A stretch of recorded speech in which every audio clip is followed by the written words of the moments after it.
Welcome back. I'm still with the great Tim Montgomery. Of course, I should have mentioned, he's a former sort of Conservative Party guru, founded Conservative Home, and what was it now? A couple of months ago? 3 months. 3 months ago, sensationally not defected, I don't like saying that, switched sides, went to Reform I'm UK. defective, or defector. The defected sound like... We're having fun with words tonight, aren't we? Yeah, it sounds like, you were treacherous or something.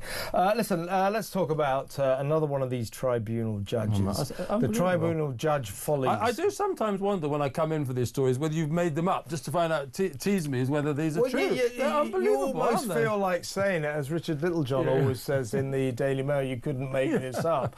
Well, we know about the stories we've already done, the various paedophiles who haven't been deported because of their right to a family life. That judge who decided... like the chicken who couldn't go to the chicken nuggets with the wrong chicken nuggets overseas. Who couldn't be deported because he didn't like foreign chicken nuggets and so on and so forth. Well, here's another one. This is a judge called Anna Rose Landers, a laughable learned judge, and she's decided that an Iraqi drug dealer who did 5 years for dealing coke, that dangerous drug to our citizens, came out of jail, can't be deported. The Home Office said, well, 5 years, you broke our laws, you're a drug dealer, you have to go back to Iraq. Anna Rose Landis said, oh, no, that would violate his human rights. Because if he went back to Iraq, because he's been here for 24 years, he's become Westernised and would therefore be viewed with suspicion and face persecution back in his home country. This was a guy who came here 24 years ago, illegally, spent 9 years fighting deportation, was finally allowed to stay indefinitely, and now this. Apparently he's very nice to his daughter, so that's another factor. But only last week another Polish drug dealer was allowed to stay in Britain because he can't speak Polish.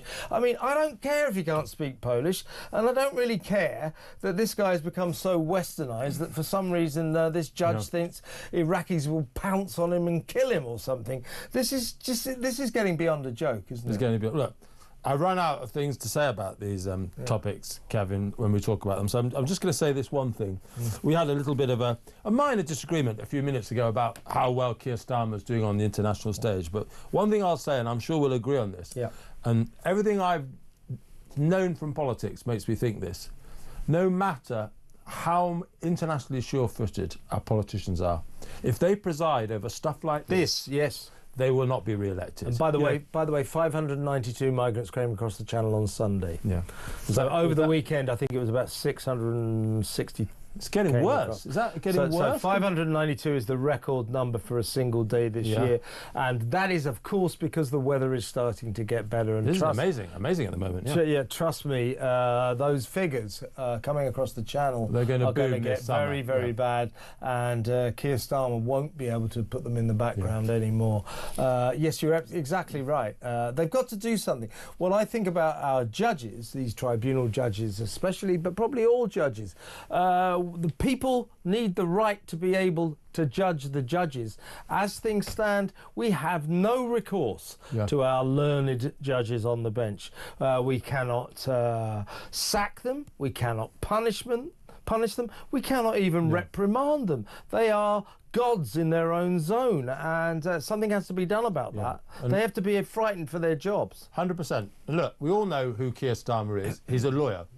And so now I think he's got to make a choice over the next few months and years while he's Prime Minister. He's got to decide whether he's going to uphold what the current legal establishment does and thinks, or is he going to use his legal knowledge to understand how to overturn this rule by unelected judges who are letting people that shouldn't stay in this country stay in this country? Is he going to use that legal expertise for the good of the country, or is he going to prop up the profession that he's been part of for too long, which are undermining all British sense of decency and fair play in these extradition decisions? Absolutely, and these judges. As I say, we need some sort of recourse.